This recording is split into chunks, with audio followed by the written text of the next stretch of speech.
Hi everyone, welcome back to Namaste and episode number 3 of Foreigner Feature. If you haven't watched the other two, I will leave the playlist in the description and up top so you can get up to date. But today I have Liz here. She's American and she has been living in Delhi for a couple of years. She'll tell you all about that. She has her own business here called Swiatlo, which she'll also talk more about. But thank you, Liz, for joining. If you could just start off with a bit of a self-introduction, where you live, why you moved here, and about your business. Sure. Hi, everybody. Hello. My name is Liz. I've been living in New Delhi, India for about 4 years now. It'll be 5 years next January. I have been coming to India since 2016 to study craft. I have a background in corporate fashion, and after working in fashion in New York City for about 8 to 10 years or so, I was feeling like, I wanted to be more connected to the handwork, to the handcraft, to seeing how things were actually made. You see so many tags made in India. Well, what does that look like? What does that mean? So I came over here 2016 in January to work at an NGO in Ahmedabad, Gujarat, to learn about handcraft, and I really loved it. Like, I didn't really feel that culture shock. I felt like I just kind of got sucked in and was part of it. And I was here and I was learning Hindi, and I just loved it. I loved how I felt here. I felt really free and excited and curious. I went back after 6 months maxing out my visa in 2016. I went back to New York. I went back to working at a fashion brand doing tech design. That's my professional background. And I just kept thinking about India. Like, I really loved it there. I want to do something that it shift my career in some way that would have me going over there more. So initially I thought, what if I worked for a brand that produces there? Or what if I got into the NGO space and worked there? But just, our life paths, you never really know what's going to happen or how you're going to end up anywhere. So I just saved some money and I came back in 2017, and August 2017 to January 2018, I was exploring South India. I went down to, Pondicherry, one of my favorite places. I went around Tamil Nadu and Kerala, popped up to Nepal for a bit. I saw some handloom weaving in different places, and I visited some NGOs. Like in Nepal, there was this little NGO with ladies making dolls, which was really cool. I just basically studied whatever I could find and go and see who was there, and met people and had a really good. I was like, wow, there's so much amazing work being done in South Asia in general, and especially in India. The garment production sector here is really huge. Obviously everyone knows that. And I thought that there's got to be some opportunity, something for me to do here. And I did explore trying a few things, but at the end of the day in 2018, I ended up back in New York again. So I was in New York for all of 2018, learning about things, kind of focusing on self-development, because I was like, I can't do this office thing forever. It's great. I actually had a really good job. I was working at Ralph Lauren's Club Monaco. Everyone who was there was great. It was a beautiful view of the Manhattan skyline. It was like one of those dream jobs. And if you're somebody who is into the 9 to 5, which a lot of people really are, that's a great start. That's a great job. I could have stayed there for a long time. Yeah. But just for me, I was more out there. I know it's there, and I want to go and I want to get in, and I thought I got to start my own business. I just don't see any job opportunities offering the kind of life that I'm imagining in my mind, that I want. And so I sew. I love sewing and pattern making and stitching, and that's something I teach actually at universities here now. Wow. But back then I thought, let me just sew my own little samples, and I'll go to Delhi. Not Mumbai, because I knew people in Delhi at this point. I still don't really know that many people in Mumbai. I love Mumbai, but all my friends are in Delhi. Yeah. So I took my samples in January of 2019. And I came to Delhi. I stayed with a friend in Noida who had a fabric vendor, but I thought I would go to Rajasthan and Gujarat and go travel around there, right? So before I left, which I don't know if you've probably been to Jaipur, right? Yeah, it's actually been nearly 10 years now since I went. Oh my God, you have to go again. I know I do. Yes, I definitely need to visit the South again. It's been 10 years since my South trip, so.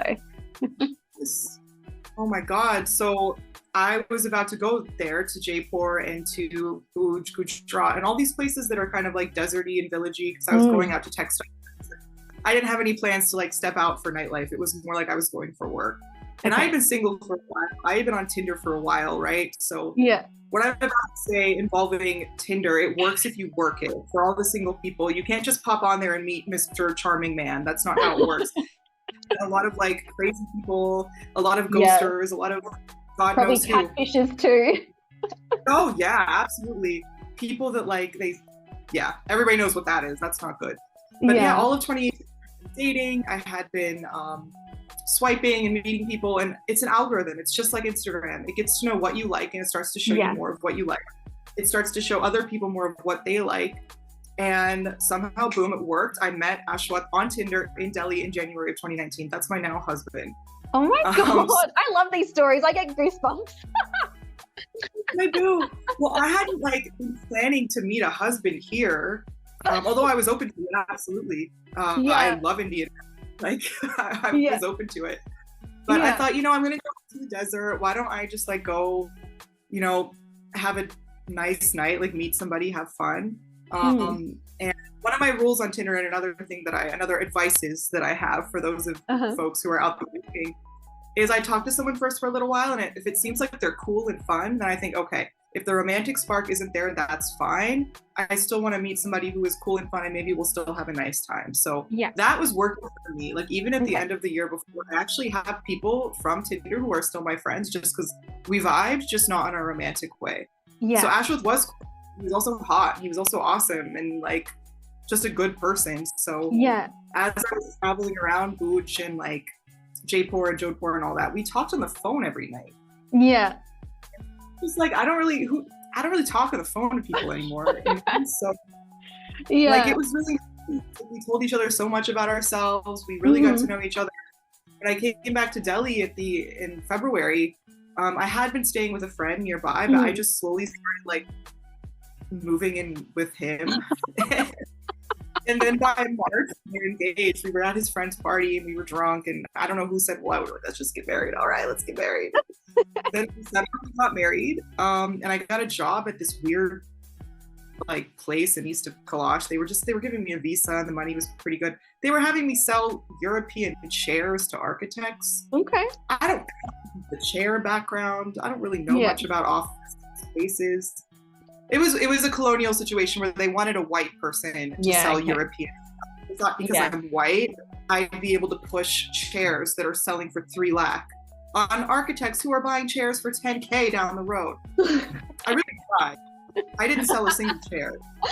Like I was there for a year until COVID came around, and then I was selling them to offices, right? And nobody was going into the office. Okay. Yeah. Chair section right now, and I was like, that's fine. So I had already started. Divine timing.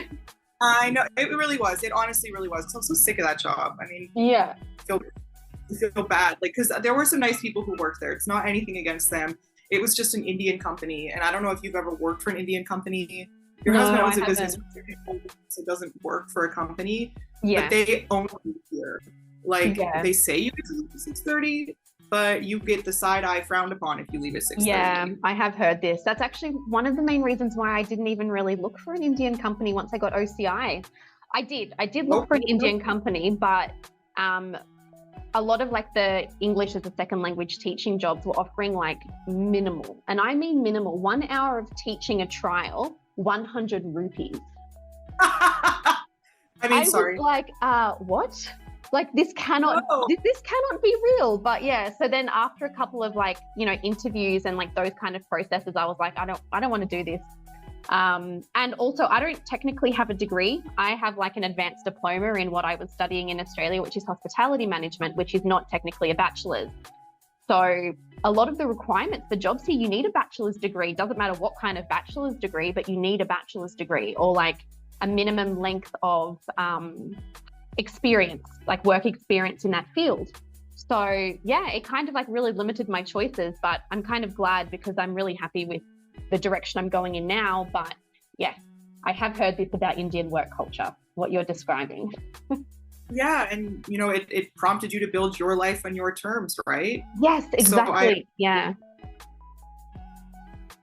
But yeah, it was not, I mean, I don't know, because I've worked in an office before, right? And what you do is you go time-ish, don't be too late.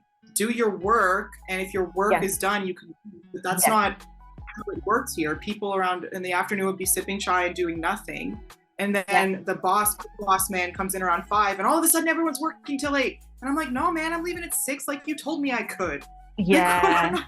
This is like very much, this is a lot of South Asian culture though. Like I have a lot of students from like Korea, Japan, Hong Kong, Taiwan, and it's the same sort of thing. Like you leave when the boss leaves. So even if you finished your work, you can't leave really on time until your boss leaves. Or that's why they kind of drag out the workload until the end of the day. No, thank you. Like Australia, you go on your start time, you leave on your finish time, and your boss actually encourages you to leave on time. What are you doing? You finished 5 minutes ago. Go home. Absolutely, because work-life balance is a real thing. People here also, they have to work Saturdays too. They only have Sundays to themselves. They would get home God knows the time on the weekdays, and then they would just have Sunday. And some companies don't work on Saturdays. And when I was hired, I told them I'm not working Saturdays. I made up some excuse. I was like, I'm not doing that. Yeah. But I could tell that there was some animosity building towards me because of that amongst like my colleagues. Yeah. So I tried to start a little revolution there. Like I tried to talk to people one-on-one and say, come on, don't you want to not work on Saturdays? Like tell them you can work on Saturdays. What about your kid? Don't you want to see your kid? Come on. And it almost worked, but then it didn't work. And I don't know. I think some management caught on, and then everyone kind of like slowly stopped like talking to me for a little while. I don't know. And then COVID hit, and you know. They were like, get out of here. And I was like, fine. It was good while it lasted. It was. And you know what? It gave me the visa because I was only on a tourist visa. Yeah. I was able to earn from the beginning of our relationship. And it also, most importantly, I got an Indian bank account. I got a PAN card. I got an Aadhaar card right away. Oh, because that's so good. Yeah, because they're the hardest things to get. All right. Sorry, business. How did you get started? Yes. So I had those samples, right? I came back here. And in 2019, I don't know, we sort of got started. Like I was with Ashwat. I was living with him at that point. We weren't married yet. He's a lawyer here, so legally he's not able to join me in the business, as he has his own law practice. I don't know if it's illegal or if it's just frowned upon, but he just said it's not, right? But he would help me with ideas. He supported me, you know, in different ways, like mentally, emotionally, and everything. So in 2019, I had gone back to the US with just like a bunch of different samples, and I did a street market and tried it out, and it was all right. I got some feedback. And then 2020 came, and I just stopped making stuff because there was nowhere to sell it. Of course, yeah. It was wild. And I mean, I don't know, I kept educating myself, like going to webinars about what's happening in the industry and participating in different things. And then by 2021, I began making stuff again. Like in 2019, we had made our first actual major project, which was the recycled patchwork jackets. So that was done from, are you familiar with Sarojini Market here in Delhi? No. Oh, yes. And we went there before I went back to Australia, actually in December. And I got told, hold on to your belongings. So I'm holding my bag like this in front of me. Yeah. But yeah, I love that market. Yeah. Yeah. So they have, you know, a lot of secondhand stuff. A lot of vintage stuff, and a lot of really shitty fast fashion stuff too, but you can clearly tell the difference. So there's denim guy there who gets all kinds of pants, right? And he gets pants that have like little rips and tear. The fabric is otherwise good, but it's not really wearable again. So I would get a bunch of pants from him like that, cut them up, and I gave them to this NGO called Master G for Girl. They are a training center and stitching unit that trains women to be tailors.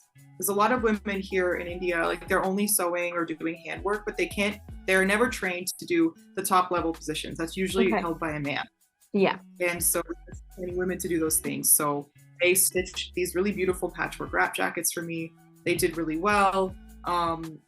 In the year after that, I ended up giving them to the Canvas NYC, which is a sustainably minded small business supporting store in New York. And they're still my top stockist. I love them. They take all my stuff now. Yeah. That was the only time we did the wrap jackets. I still want to do something patchwork again. It's just, it's a lot of work, and it's very expensive to do these jackets. And right now, where we are unsure about whether we're going to be here or there in the near future, I don't want to take on that expenditure. Of course. But we are still doing the sari. So the sari is another pillar in our business, which is upcycled saris, right? I work with another NGO called Women Fiber to Fashion, which is supporting and employing survivors of human trafficking. So there are kind of women in and out of there. Obviously, we want to keep them from going out. We want to keep them in. Yeah. And yeah, I'm kind of all over the place here, but this is like the social work is a big aspect of the business. Wow. I had no idea. I had no idea that this was like the basis of it. Yeah, that's incredible. Yeah, I tag them from time to time, but I try not to be, I feel like it's almost virtue signally to be like, oh my God, we're doing all this work. Like, I don't really talk about all this stuff. Like on Instagram, I don't really talk about it. Like, and I also feel like I could savior-ish, doesn't it? Yeah, it really does. So I just kind of keep it to like whatever actions or money I can give, which is only a minimal amount. Like with the Women Fiber to Fashion, it's a little difficult sometimes in that there are main girls that are there, right? And they're really good at what they do. And they make these kaftans out of upcycled saris for me. It's my design that I've been working on for a really long time. I every now and then I have people say to me, usually some random man who's trying to sell me something, oh, I have kaftans like that. And I'm like, no, you don't. Okay. This is my design. It is. There's so many small aspects of it that if you, from somebody who doesn't know about fashion, that's totally fine. You might look at it and think, oh, it's similar. It does have a kaftan shape, of course, but there's aspects to it, like where we place the ties, where we place the seams, how long the sleeves are. Everything is built around flattering the body and feeling comfortable on the body and fitting with a lot of different outfits. It's been in this concept has been in designing for a long time. Like I started sewing kaftans out of fabrics since 2016 when I came here, and I brought a bunch of fabrics back and I was just making shawls and kaftans, adjusted them over time. And so now the girls at Women Fashion are perfect at it. They know exactly how to make it. And we've been doing different things. We make them shorter and longer. Sometimes we put, a different fabric around the neckline to make it more fun. And that's our top seller now. The kaftan. We are at Wild Fabric in Dubai, the Canvas NYC, like I mentioned, in New York. We're on other online platforms as well as my own website. Yeah. Wow. That's great. Wonderful. Thank you for sharing. Okay. Question number 2, the hot topic that you probably get all the time, what it's like living in India and the hardest things you struggled with when you first moved. You know what's so funny is like when I first moved, I look back at it and I don't feel like I struggled that much. It was like a bell curve. I first got here, I was like, this place is awesome. Of course, it's the language. I mean, Hindi seekh rahi hoon, thoda samajhti hoon, hai na? Like I'm learning, but I'm not. Maybe. Yeah, we're all learning, right? I mean, we're trying. I think that's the most important part because I have met women here. So to say one thing to get back to the question, because it is an important question, I also do community management for a company called Internations. They're based in Germany. I've seen. I was going to ask you about that. You're really heavily involved. Okay. Yeah, in the expat community here. So there's expat communities in cities all over. The New York chapter is like super active. I was just there and I got to visit them. And the one here, we are always bringing in new people. It's Delhi, so there's a lot of people from embassies, a lot of people from agencies in Gurgaon and Noida and all that. And I do meet from time to time people who say like, I refuse to learn Hindi. I refuse to step out. I refuse to do anything. And I'm like, I guess that's fair enough. If like if you're only here for 2-3 years, okay, fine. Like do whatever. Just even showing that you know a little bit of Hindi here will take you so far. I'm sure you know that. The auto drivers would randomly deliver shit out of nowhere. Like it was always someone by the house for some reason. It's good to. It is. That was it really is. Language was probably a hard sort of struggle, no doubt. I think that's everyone's struggle. For sure. And then but it was great up until, I don't really know, over time, because the OCI was taking a really long time. We have theories as to why that was, but I started to feel really constricted here when I didn't have the OCI because I couldn't work and I couldn't do anything. And I just thought, how am I going to build a life here? Excuse me. And that's when Ashwat and I started talking about, should we move back to the US where I can work, where we can maybe earn more money? And we were set on it, like we had sent, and this was after being here for 3 years. Yeah. We were married for the 2 years. We applied for the OCI after the 2-year period that probably, I don't know if anybody knows that. You have to be married for 2 years before you are eligible to do jack or shit here in India. Like, you can't get a job and like do what we were discussing earlier, which is like go sit in an office 6 days a week and be stuck there. And I was like, hell the fuck. I remember when I got the OCI, my father-in-law, he asked if I was going to be like, not like just out of curiosity, now that you have the OCI, will be for a job here?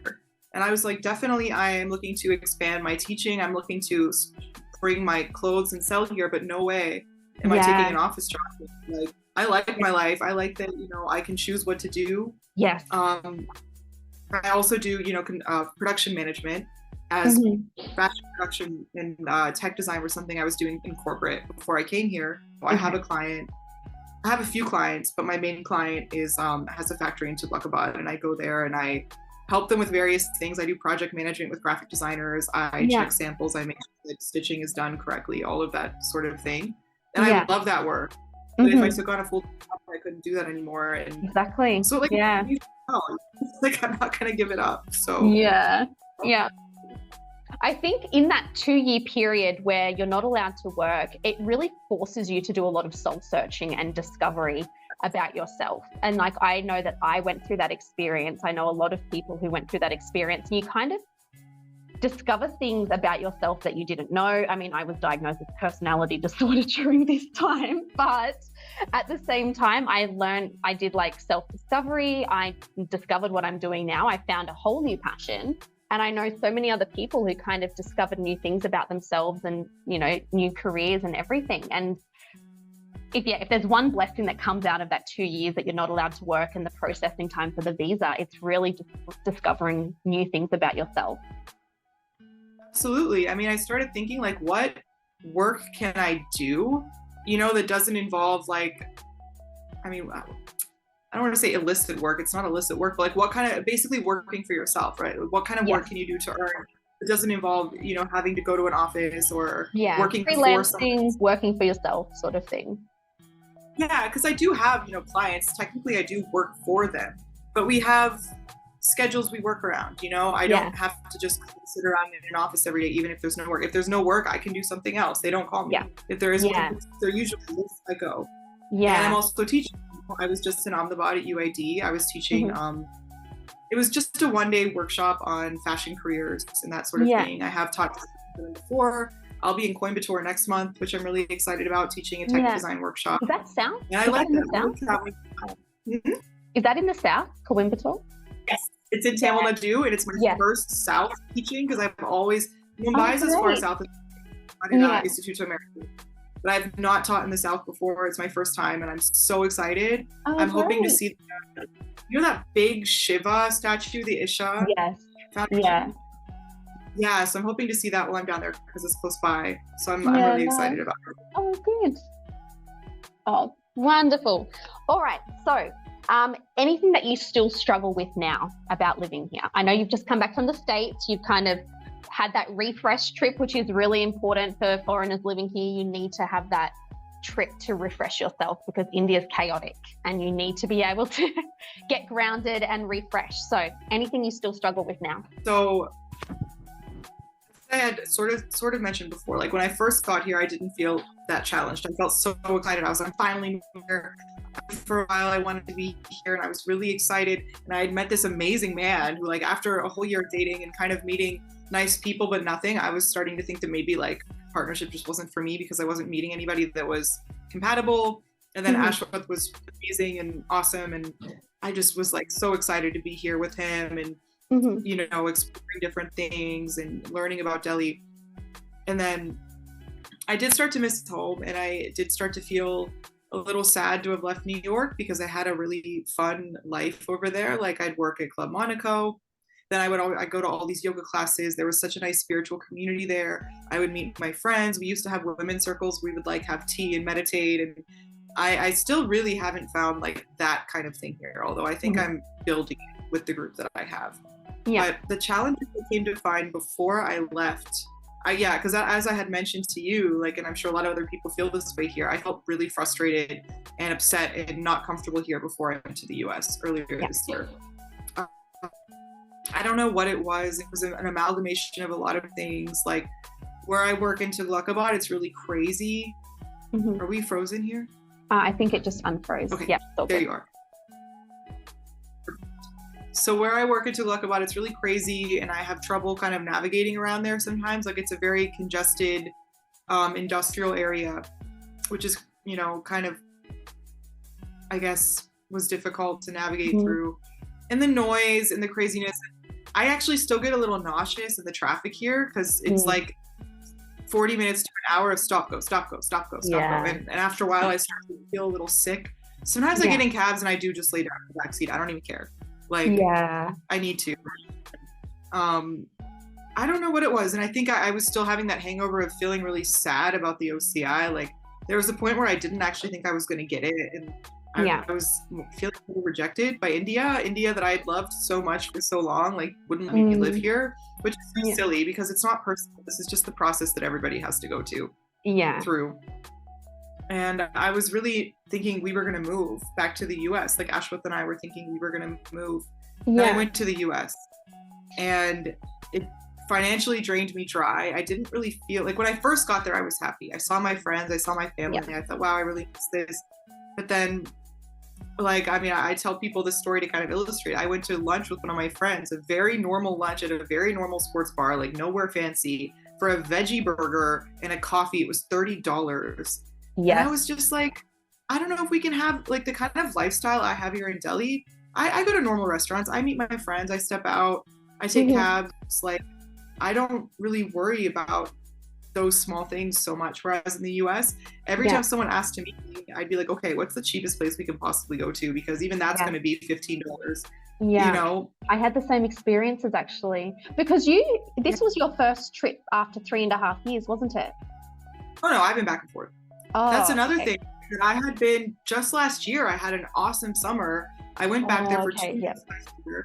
Yeah. And last year things were pricey too, but this year things had gotten like absurdly expensive. Like I went to a grocery store because I was staying with a friend, right? So I was like, let me go grab us some groceries. So I went there. I got some almond milk, some cereal, some fruits and vegetables, and like crackers, and it was $50 for just like all these little things. Yeah. And it was just, I felt really constricted, and I felt like I couldn't just move freely. And also like my life over here since getting the OCI, like so many opportunities have been popping up. I've got all this teaching happening. I've got a fashion show happening in January. I'm collaborating with a block printer in Bangalore on this collection we're making that we're going to show in Ahmedabad and hopefully start selling here. Like that will be my launch into the Indian market, which I'm really excited about. Like there's so much going on, and I'm earning pretty well now, and Ashwath is also still has his law practice doing quite well. And we just talking about, wait, should we move back there now? Because we wanted it to be a good financial decision for us to earn more. But if we're earning more and it's all going out the window, then what's the point? Exactly. Yeah. Yes. Very true. Yeah. Yeah. Yeah. And I don't know about you, if you're on a few ladies travel forums on Facebook or on Reddit. I follow a few ladies travel forums, and so many people have been posting, where should I leave? I want to leave the US. Where should I go? Like I see those posts at least every other day, and I'm like, ooh. Yeah, I have. I actually just met up with a couple of other expats in my city on the weekend for lunch. And one of them is, well, two of them are actually American. And one of them, we were having this same conversation, is that so many people were talking about, so many people have been discussing with her, and she's read stories of people wanting to leave the US just for like, you know, that better quality, better quality of life, because there's like less restrictions, like talking about gun control, things like that. Yeah, I was worried about that. I was worried about getting popped off while I was over there. I was like, you know, you're on the street, some random car drives by, their windows tinted. You're like, is he about to pop a gat out? Like, I don't really want to get shot in the face while I'm here. Yeah. And the thing is also, like, when I was mentioning, like, the earning, like, Ashwath and we're not like, oh my God, millions of dollars a year. Like, we're making, like, a pretty average salary, and we're having a very decent life. Whereas over there, even if yeah, we're happy, and I don't need, too much fancy stuff. I'm just happy to step out, go to a normal restaurant. Yeah. But over there, even if I earn 150K at a senior level position at a fashion house, that's still not enough to support two people in the New Jersey, even in New Jersey. Like we would have to be we'd have to be so careful about every dollar we spend. And I'm like, I don't like that. Yeah, exactly. Yeah. Yeah, it's a lot of things to think about, especially like, when you do have that very like comfortable lifestyle that you're used to here. It's same thing. Like, and I think we talked about this in messages, like I have no intentions to move back to Australia, not in the short term anyway, because I'm so comfortable here with what I'm doing, and I wouldn't be able to do all of these things that I'm loving if we moved to Australia. And like the cost of living has gone up, and I'm going back to Australia in September, and I'm a I'm a little bit concerned because I'm pretty sure it's gone up even more, and I was just back in January.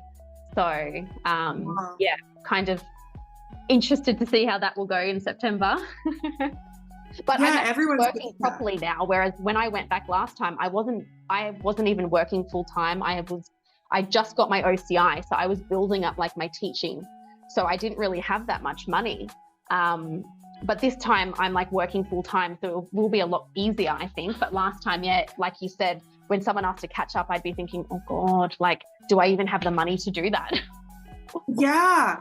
And and the thing is about friends back home, I don't know about your friends, the situation. Many, not all of them, but many of my friends they're working, they're solidly in their careers there. And they're earning enough to do these things from time to time to step out. But then I'm meeting all of them in weeks on end, and I'm like, I'm suffering a little bit from my friends. Yeah, $50, $60, $70 left, right, and center. And I'm like, oh, that's all adding up. Like, yeah, exactly. Well, kind of leads into the next question.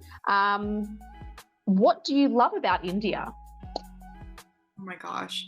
I mean, the fact that we are able to, kind of explore and take a few little risks on starting a business, or like you have this really awesome Aussie English thing you're doing that you are starting and it seems to be doing really well, and you had that space in your life to like give it a go. Exactly. And I've started my business, I'm teaching, I'm thinking about getting on Fiverr and trying to find more clients for my production management. Yeah. And all of like different things I was just trying to see like what's going to bring in income, what's going to fit with the lifestyle that I have in my mind that I want. Yeah. And just having the power to like organize my life has been really, really helpful. I love the community aspect of life here. Like if I were to go to my neighbors right now and say, hey, like I'm short on curry leaves, no question, they'd be like, yeah, here, what do you need? We have everything. Take it. In the US, they'd be like, oh, yeah, I mean, I guess I can give you this, but like, just like send me money later sort of thing. Yeah, and US is so individualistic, and while I understand where some of that comes from, and I don't mean to like knock anybody, I just like how community support here is such a huge thing. Family support. Agreed. We call each other's mom and dad. There is no separation of family in our life. Like I was watching the Am I the Asshole Reddit page? Yes, I love reading those. Yeah. I love that page. Oh my God, I could sit there for hours and read that page. So there was one that was like, oh, my wife makes so much more money than me. Like, and I asked her if she could help me out with my parents, and she said, no, it's your parents. You need to do it. And I was like, that would not even be a conversation, Ashwat, that I have. Like, they're both our parents now. Yeah. And that's the culture, right? Yeah, definitely. So yeah. I love the community aspect too. That's something I talked about in one video about like things I love about India, is that like the family dynamics. I know sometimes it can be a little bit difficult if you're living in a joint family, and if you're not used to that sort of thing. I don't live in a joint family, but I love that you really can turn to them for anything, and there is that like that really close family dynamic. I mean, I'm close with my family, but it's a different sort of close. Yeah. Mm-hmm. Yeah, Ashwat's parents are about half an hour away. Mm-hmm. He moved into this apartment before he met me because he already knew while he loved spending time with his parents, he wanted his own independence and his own space, and so he got like this space. Yeah, and I think that's great. I think it's healthy. Like, I mean, not that it's also healthy to be with your parents if you want to. I think it's healthy to just follow whatever path you want. Yeah, whatever works best for your relationship, as in like your relationship with your parents sort of thing. Yeah. Absolutely, yeah. And we even talked about living with them at one point. And when I got back from US last year, we stayed with them. But I just felt that we have such different lifestyles, and while I love spending time with them, and they're so sweet to me, and they accepted me straight away. There was no like, oh, she's a foreigner, nothing like that. Like, it was all good. Yeah. I did feel that like Ashworth and I just live a different way than they do, and so we're happy to like meet for lunch and dinner, but then everybody kind of has their own space. Yeah, sort of same sort of setup with us. Like, they live in their village like 20 minutes away. My sister-in-law stays a couple of nights a week. Nice. She's younger, and then like one of those nights my in-laws stay the night, so they come over, we have dinner, they stay the night, then they leave early in the morning, and they do that like regularly, like every week. And I like that. I think it's a nice balance for everyone, and you know, they're also really accepting of the arrangement of not having a joint family, and understand that we do need our space and privacy and stuff, so it's good.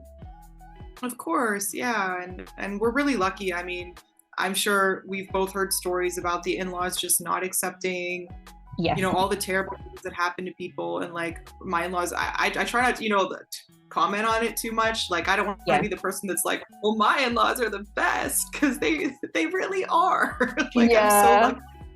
Like my mom-in-law, you know, Amma, I call her, because Ashworth is of heritage, of South Indian heritage. Okay. He's from Tamil Nadu, but he grew up in Delhi. So I call them Amma Appa. That's the way they prefer to be referred to. And she and I text all the time. She's a very spiritual person, as am I. Ashworth is like super against all of that and hates it. So I'm like, okay, I'm going to talk to Amma about this. Yeah. So we'll like share information. She like invited me into a meditation group once, which was so cute. Like, oh, that's so sweet.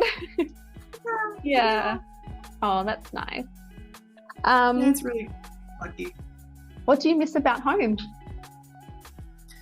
You know, I do like, and this is again the language thing, it's so silly, but I miss like just walking into somewhere and saying something to someone and they just understand me. Yeah. Do you ever talk to someone and you're like, they don't know what I'm saying? Yeah, they're just like smiling. Because people are generally so nice and they want to be supportive and they want to make you feel welcome. Yeah. But then they're not going to say, ma'am, I don't understand. They're just going to smile and nod, and you're like, what I've asked is not going to happen. Because he doesn't know what I'm saying. So I miss that. And the food. I miss all the cheese American food, which I know is like so unhealthy and I shouldn't even eat it anyway. But I have found a few places here. Like one of my girls is she works at the Canadian High Commission, and their little like cafeteria has food that just tastes like the West. They had the best mozzarella sticks there. I had the other day. I was like, I'm coming back for this. It's so good. I'll be back for the Yes, absolutely. I'm gonna call her up on a random day and just say, can I just come have some mozzarella sticks? Because I love them. Oh, it's those comfort things though. Sometimes you need that. You need to have the comfort, whether it's food, whether it's like music, TV shows, whatever it is. You need to have like things that remind you of home. Otherwise, it's going to be really hard. It's the same if like, let's say Indians go abroad. You need to have those comfort things from your home country regardless. Of course, yeah. Like there's a little India in Jersey City that if Ashworth and I were to move to US, we would live in Jersey City. Yeah. He says, oh, I won't do anything, but I'm like, you will. Trust me, you will. Yeah. And there's Indian restaurants there run by real Indian people, and it's real good Indian food. Like, yeah. Because I'm sure in Australia it must be the same. Like you have some places that have really good Indian food and some places that you're like, it's not quite the same. Yes. It's kind of like being adapted to white people. Yeah. I had some food in New York actually. That was like, it didn't really taste like much at all. It had a little bit of the spice, but it wasn't spicy. And I'm not a huge spice person, but you gotta have a little bit, you know, in Indian food. Like, yeah, you get used to it too. Yeah. I actually noticed that when I went back to Australia, I was like noticing when things were lacking salt. Not that I eat overly salty here, but like I've definitely gotten used to having like salt added for taste.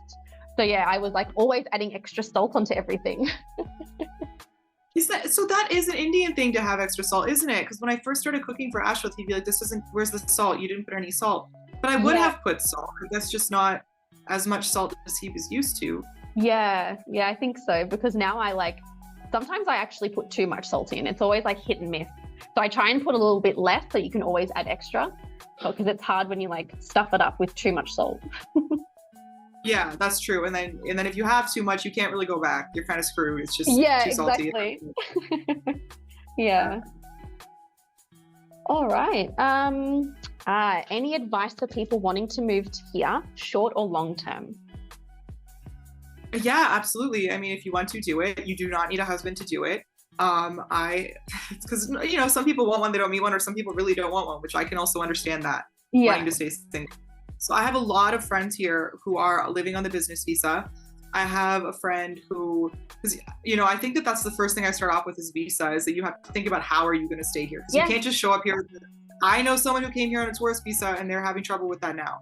Like, want to live here, don't live here on a tourist visa. Just the government will find you and kick you like it happens to people. And they're getting more strict now, as you would have experienced with OCI. They're really, really cracking down. Someone said this to me the other day, like, how do, you know, there's billions of people here. How does the government know if you're working when you shouldn't be and stuff like that? I'm like, because they monitor, they check, they know what foreigners are here, and they track you down.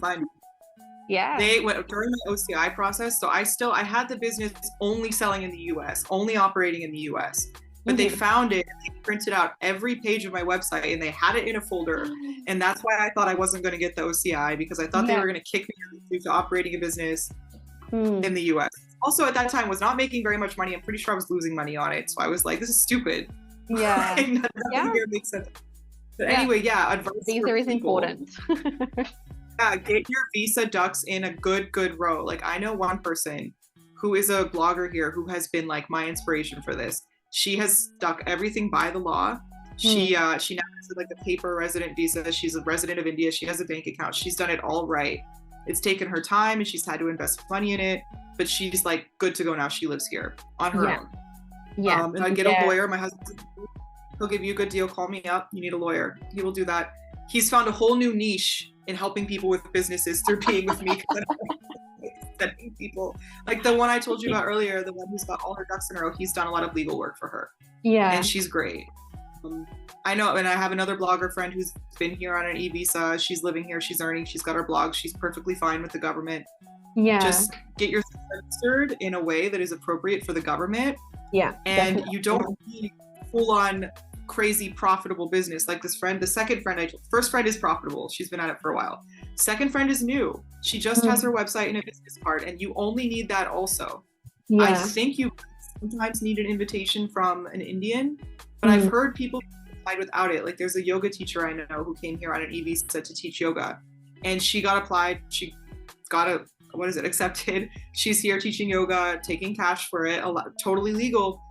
And I don't think that she had an invitation, but that might affect the time span that they approve you to be here for. True. It might be like a short-term thing or something. But then after you're here for some time, if you can connect with an Indian, if you can grow your business a little bit to get someone else involved, then perhaps you can go for that next level. But I would say if you want to live here, get your visa ducks in a row. Everything else you'll be able to figure out, but the visa is really, really important. Great advice. Good. One last question. This was one from Instagram. Do you like India's weather compared to the US? Actually, well, it depends. The first part of the summer where it's hot as balls and like you can't go outside. I remember that's one thing that was tough for me in the beginning, that it was summer, right? And I don't know about Australia, if it's similar to US. In the summer, we go outside, we have picnics, we play, we enjoy a hike. Barbie season. I think Barbie, right? I think you guys call it grilling season, right? We call it Barbie season. Yes, gotta have that barbecue, you know. And here I was like, summer, I don't want to sit inside staring at the AC all day. And Ashwa said, fine, you want to go outside? I'll take you. Let's see how you feel. Tell me where you want to go. I said, all right, I want to go to the park. Let's take a nice walk in the park. I said, there's trees there. It must not be so bad. After 10 minutes, I started to feel like physically ill because this 100-degree, it's bad for you, you know? So I do have trouble with not having a summer in which we can frolic and play outside. But I actually like the monsoon. I think it's so beautiful and romantic. I love the rain. And the winters are not so bad. It's a little cold, but although winter comes around, I'm going to be complaining about it. Okay. Like, I'll say now, oh, it's fine, but I'm going to be a bitch about it later. Like, great question. Whoever asked that, good question, because a lot of people do talk about that. Look, for me, the weather here is very similar to Brisbane, where I lived in Australia, but Chandigarh is like a little bit Okay. hotter than Brisbane, and it's a little bit colder than Brisbane. But I've lived in places in Australia that is hot all year round, that has like dry heat and also like monsoon kind of weather. So it just kind of reminds me of that. But yeah, the dry summer is a little bit tough, because like we love going out at like rooftop bars and restaurants and stuff, and you can't even do that because you're sweating. And then when it's too cold in winter, then you've got like, even though you've got like the fire pits and you might have the heaters, it's too cold to sit up there in winter. Yeah. So Chandigarh and Delhi have somewhat similar weather, right? I think so, yeah. But I think Delhi's usually a couple of degrees hotter in summer than here, because we're a little bit closer to the mountain. Yeah. Yeah. I don't know about winter. Is it raining there as well? Like, do you guys get a monsoon there? Yeah. So we had really bad flooding as well. But yeah, we get the rain season too. But yeah, it's just not as hot, I think, because we are that little bit closer to the mountains, because it's kind of the last major city before the mountains start. Yeah. Do you guys get to go up to the mountains a lot? That sounds like a really nice We do actually. So we just went to Shimla for my birthday last month. Like, thankfully it was before the monsoon season. Yeah. Nice. Last year, where did we go? Oh, we went to Manali in May, because my mum visited. And then the year before we did, where else did we go? We did Missouri, but that was during like wet season. So that was really silly. So yeah, never traveling to the mountains again during wet season. And there's one little town just outside of Chandigarh, but it's the start of the mountains, called Kasauli. And it's only like an hour drive from here. So we try and go there as well. So we went there for Easter this year. But I'm not a mountain person. I'm definitely a beach person, but same. Mountains, look, they are really beautiful. And I always say this, like, I'm such a beach person, but then I go to the mountains and I'm like, this is okay too. Yeah. I mean, the Himalayas are amazing. Like, there's no doubt about it. I feel you. I like to go. Ashwat's not a beach person. I always tell him I want to have a house in Pondicherry one day, like outside of Pondicherry. Yeah. And he doesn't want it. He's like, I don't think so. And I'm like, well, I guess we'll see what happens. Yes. He wants to go to the hills. He loves the mountains. He's a mountains guy. Yeah. Well, Sunil's family is originally from the mountains. So my mother-in-law's from Manali. My father-in-law's from near, I forget the name, Nainital, Uttarakhand. Oh, I love Nainital. It's so nice. Yeah, so they're originally from there. So Sunil's definitely like a mountain man at heart, but he does also really like the beach. He just loves outdoor things. But he's definitely like a mountain man. He's like very fit when it comes to like climbing the mountains and trekking and everything. Whereas I'm like dying. Like, I go to the gym and I work out, but like climbing a mountain is like a whole nother level of fitness. It is, absolutely. I remember when I first went to Uttarkashi, Gangotri Uttarkashi, like above Rishikesh. I went with the NGO I had been working with to go help paint a shelter paint a school, I think, for kids. We were painting something for the kids that were there, which was really exciting because the kids got involved and everybody was painting together. It was so great. But we were playing some games with these kids. And at that time, I was 28 and I was super fit. I was always going to the gym. I was running outside of New York. Like, I was really, really fit, really young and fit. But these kids were giving us a run for the money. Like, these are mountain kids, right? Yeah. And we were playing some games that involved like tag, and I could not catch them. And I was somebody who like, I had been running so much, and I was like, wow, these kids are like next level, these mountain people. You know? Yeah, they're just like different blood, I swear. Absolutely. Yeah. All right, that's actually all of the questions. So anything else that you wanted to add? I don't know. I guess India is so great. If you're somebody who's watching who's never been here, come visit. Get a tourist visa for that. That's fine. Come visit, enjoy, have a great time. India is very safe for women. Okay, I mean, I don't know. I was just in the US and actually I felt less safe in Manhattan. I got chased by a guy at one point in Midtown Manhattan, which was like crazy. I feel safer in South Delhi than I do in Midtown Manhattan. Like, obviously be smart, like have your wits about you. One of my rules is I don't stay out late at night in a city I've never been to before. So stay in major areas, but Delhi and India are super safe for the most part. Just be smart about it. Get a guide if you're unsure, but it is safe. Okay. I get that question all the time. Do you feel safe? No, I don't. I feel great. I also Yeah. don't go to Old Delhi at 2 in the morning, right? Like I Yes, you kind have of to be so smart about it. Yeah, exactly. That's what I say to people as well. Like, I feel really safe in Chandigarh. Chandigarh's great. Yeah. Yeah, like you just, like any country really, you just have to be really mindful and be smart about like what you're doing. As women, we have to be more smarter about our surroundings and who we're with and things like that, more so than men. And it's just a matter of being a little bit extra careful. Yeah, like I mean, when I first got here, and this is still a rule I adhere to today, if I'm walking around a street, if I'm walking around a new place, new city in India, and I see a street where there's only men, I don't go down that street. Yeah. The street has to have women and children on it, or even just Yeah. women.